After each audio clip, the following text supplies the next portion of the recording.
মা মাটির দেশ, প্রিয় নেতার আগমন, স্বদেশ প্রত্যাবর্তন। আমরা ইতিহাসের সাক্ষী। আজ 25শে ডিসেম্বর ইতিহাস সাক্ষী হয়ে রইল স্মরণীয় দিনটি। আপনাদের মাঝে প্রিয় নেতার আগমন, আমরা সবাই ইতিহাসে সাক্ষী হতে ঢাকায় সমবেত হয়েছে। ইনশাআল্লাহ তারেক রহমান কিছু সময়ের মধ্যে আমাদের মাঝে এসে উপস্থিত হবেন। আমরা সেই অপেক্ষার প্রহর গুনছি। ইনশাআল্লাহ আমরা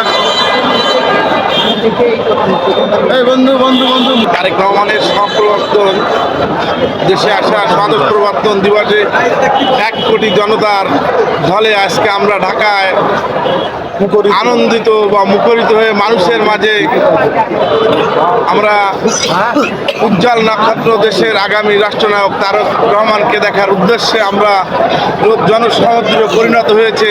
আমরা সেই আশায় দাঁড়িয়ে আছি। আজ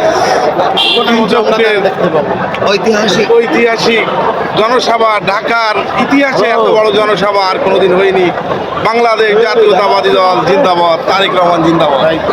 তারেক রহমানের স্বদেশ প্রবর্তন দিবস উপলক্ষে আমাদের এখানে যে গণজমাত হয়েছে মোটামুটি 75 লাখ থেকে 1 কোটি লোকের যে সমাগম হয়েছে, আমরা মূলত তারেক রহমানকে দেখতে এখানে আসছি।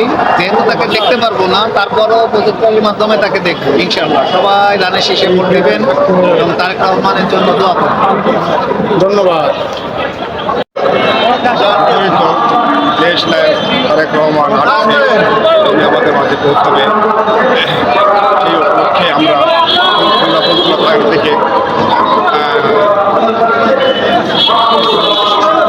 আমরা এখানে এসে পৌঁছাই। খুলনা থেকে আইছি তারেক রহমানের 25 ডিসেম্বরের 25 তারিখে ঐতিহাসিক দিনে সাক্ষী হওয়ার জন্যে। স্বাধীনের পরে এই বাংলাদেশ সর্বোচ্চ লোকের আয়োজনে আমরা শরীফ হওয়ার জন্য আমরা হাজির হয়েছি।